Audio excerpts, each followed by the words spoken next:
Hoy se encuentra con nosotros el doctor José Arturo Martínez.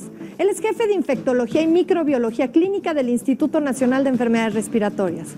Conozcamos más qué es la causa, qué personas pueden contraerla, si hay vacuna y si realmente es peligrosa como dicen.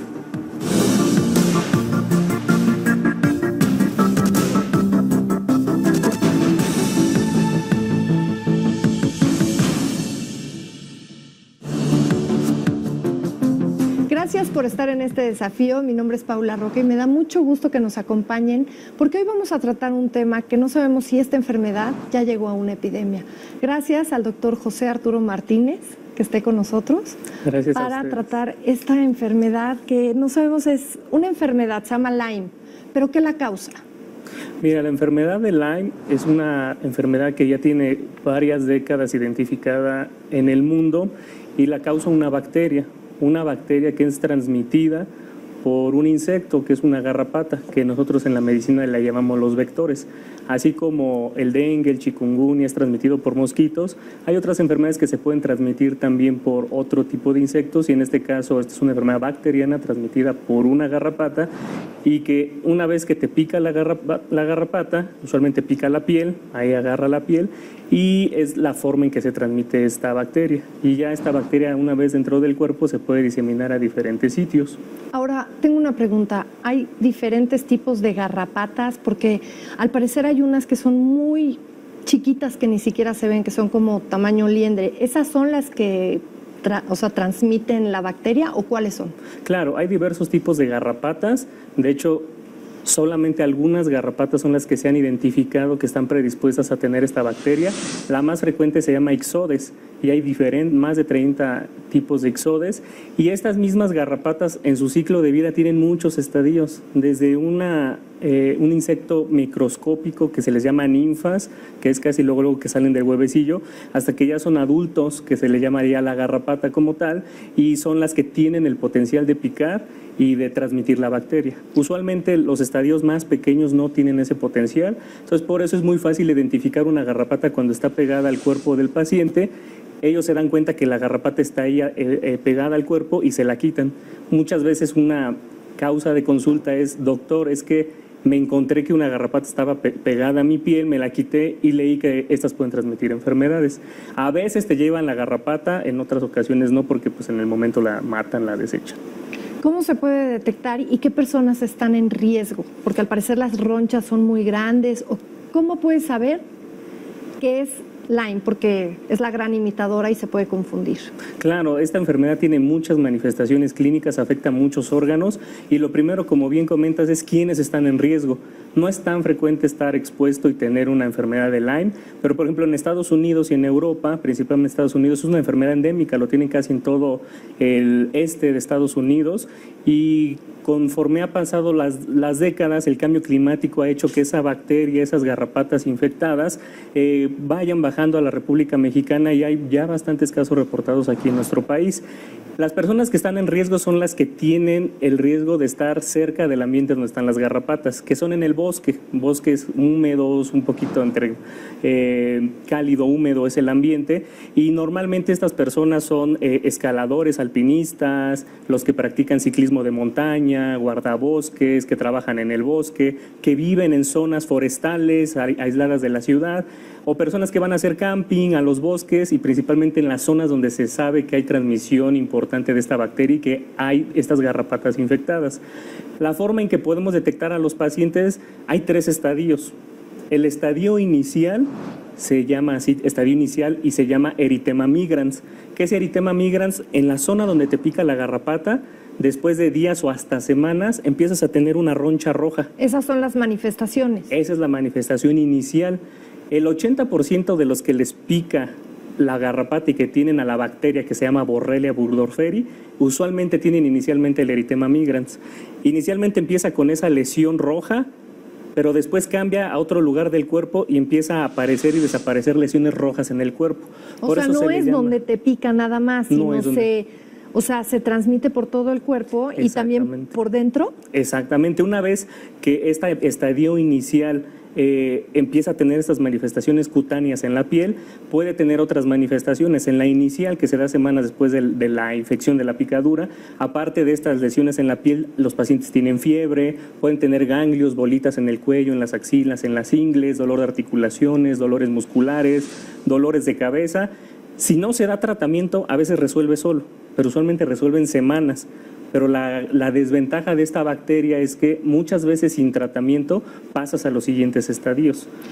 ¿Con qué síntomas se confunde Lyme? Usualmente la enfermedad de Lyme, más la parte de los segundos estadios, que es el estadio 2 y 3, que es el temprano y el tardío, usualmente tienen manifestaciones en el sistema nervioso central y periférico y en articulaciones. ¿Qué es lo que presentan estos pacientes en estos estadios? En el segundo estadio es lo más frecuente, que es la artritis. Duelen mucho las articulaciones, principalmente articulaciones grandes como rodillas, hombros, codos, muñecas, y se inflaman, las tienen rojas, calientes, y a veces no las pueden mover y las tienen muy rígidas en la mañana. Entonces muchas veces van con el médico porque les dijeron, tiene artritis reumatoide, o usted tiene osteoartritis degenerativa, o a lo mejor tiene lupus. Y les dan otro tratamiento y se empieza a hacer tardía la detección de Lyme, y es donde viene lo peligroso. Y es donde viene lo peligroso, que son las manifestaciones más tardías o más avanzadas. ¿Cuáles son estas manifestaciones tardías? Estas manifestaciones involucran ya más al sistema nervioso y siguen involucrando las articulaciones, pero también ya pueden involucrar al corazón. Entonces, cuando la bacteria infecta el corazón, el sistema nervioso, ¿qué pueden presentar? Desde una infección muy grave en el cerebro, que los tengan que hospitalizar a los pacientes, presentan una cosa que se llama neuropatía, que afectan todos los nervios periféricos, y la más frecuente neuropatía es la parálisis facial. De hecho, una causa muy importante de parálisis facial, o que debemos de estudiar siempre los médicos cuando la vemos, es la enfermedad de Lyme, y más si se tiene el antecedente de la picadura, la garrapata o todos los síntomas previos que comentamos. Otras cosas más importantes que pueden dar es el corazón. Puede infectar al corazón, que lo puede inflamar tanto que puede fallar su función. Entonces, estos estadios se pueden dar en semanas o meses después de la infección. Tenemos dos picos de incidencia en edades, entre los 5 y los 15 años, los niños son muy afectados y usualmente tienen manifestaciones articulares, y los adultos entre 45 y 55 años, que más son las manifestaciones tanto neurológicas como articulares. ¿Por qué dicen que los niños son los más afectados, o es lo mismo entre adultos y niños? Es lo mismo entre adultos y niños, pero inicialmente en 1976 fue cuando se descubrió la enfermedad de Lyme allá en un pueblo que se llama Lyme, en Connecticut, Estados Unidos, y encontraron que la característica es que era un grupo de niños que tenían las mismas manifestaciones. Cuando terminaron de estudiarlos, pues vieron que era la enfermedad atribuible a esta bacteria, pero realmente los signos y síntomas son similares, y los dos picos importantes son estas edades que te comenté. ¿Cuál es el tratamiento? O sea, ¿es una vacuna? ¿Después de la vacuna ya me curé? ¿O qué es lo que sucede? Claro, mira, desafortunadamente no existe vacuna contra la enfermedad de Lyme, a diferencia de otras bacterias que sí tenemos forma de vacunarlos y prevenir a las enfermedades bacterianas. Hay muchos grupos que se han enfocado a la vacunación muy fuertes en los últimos 5 años, pero no se ha logrado conseguir la vacuna, pero tenemos tratamientos. La desventaja de estos tratamientos es que son tratamientos no comunes para tratar bacterias. Entonces, normalmente el paciente ya pasó por varios especialistas, varios antibióticos, y usualmente los infectólogos o especialistas en enfermedades infecciosas somos los que terminamos tratando este tipo de padecimientos después de cursos de diferentes antibióticos que no son efectivos contra la bacteria. Estos antibióticos pueden ser 1, 2 o hasta 3 antibióticos. El tratamiento es prolongado, a diferencia de otras infecciones que en 3, 5 días ya la terminaste el tratamiento y curaste la bacteria. Usualmente este tratamiento puede ir desde 14 días hasta 28 días de tratamiento, dependiendo del padecimiento.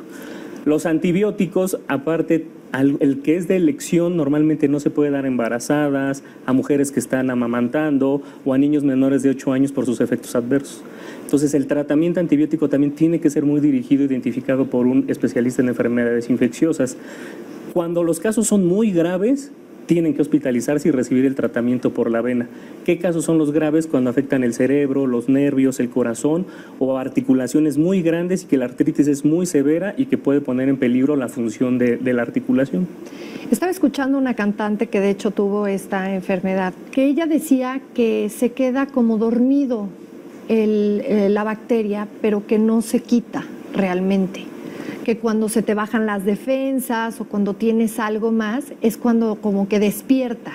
¿Eso es peligroso si llega a pasar? La clase de estas bacterias que se llaman espiroquetas en general, que es donde entra la sífilis, la enfermedad de Lyme, las borrelias, la rickettsiosis, que también se pueden transmitir igual por garrapatas, tienen la característica de que evaden mucho al sistema inmunológico. Tienen muchos mecanismos para mitigar la respuesta inmunológica y a veces el sistema inmune, aunque esté dormida sin replicarse, sin dividirse, no la elimina y la tiene ahí contenida. Y como bien comentas, cuando baja mucho la función del sistema inmunológico, dícese un trasplante, una quimioterapia, un cáncer, VIH, desnutrición, la vigilancia del sistema inmunológico disminuye y esta bacteria se puede volver a prender y empezar a replicarse otra vez y puedes volver a tener esos síntomas. ¿Cuál es la situación en México, doctor? La situación en México. El cambio climático es muy importante comentarlo porque estudios recientes han evidenciado que el cambio climático está haciendo que garrapatas infectadas con la borrelia migran hacia México por diversas vías. Y eso está haciendo que esta garrapata, esta bacteria se disemine dentro del país. ¿Hasta en ciudades? Hasta en ciudades, eso es importante. Porque no solamente la vía de transmisión es la garrapata, también se han visto, que ya personas infectadas pueden transmitir a la bacteria por vía... ¿Qué animales son los que tienen estas garrapatas? Se hablan de las ardillas, de los ratones, ¿qué más? Muy importante esta pregunta. Los animales que debemos identificar que tienen estas garrapatas infectadas, los más frecuentes son las ardillas, los ratones de campo, los ciervos. Hay unos que son ciervos o venados de cola blanca que tienen estas bacterias, estas garrapatas pegadas a su piel y están llenas con estas bacterias. Y algunas aves se ha visto que también pueden portar esta bacteria, pero sin embargo no a las garrapatas. Entonces, cuando estamos cerca de lugares o vamos a hacer el camping o visitar este tipo de animales y se nos acercan, los estamos tocando, pues hay riesgo de que se transmitan las garrapatas al humano. Una pregunta, la última, tenemos 30 segundos. ¿Hay epidemia Lyme en México o no? Yo creo que están empezando a hacerse grupos mexicanos de investigación en Lyme. En los últimos 5 años se han vuelto más fuertes estos grupos, pero lo que necesitamos hacer es incrementar los métodos diagnósticos y la vigilancia de esta enfermedad, tanto en el sistema nacional, público, privado, etcétera, ¿no? Entonces hay que hacer un llamado para que se haga una inversión para poder tener esto, para que se hagan las investigaciones pertinentes. Exacto, y apoyar a los grupos que ahorita están de investigación en la enfermedad de Lyme. Doctor José Arturo Martínez, muchísimas gracias por estar con nosotros y muchísimas gracias por estar en este desafío. Espero que les haya servido esta información que es muy importante. Gracias a ti, Paula.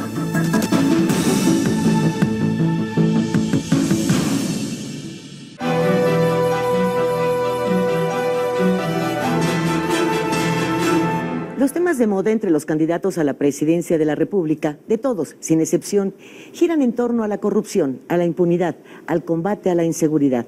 Habrá quienes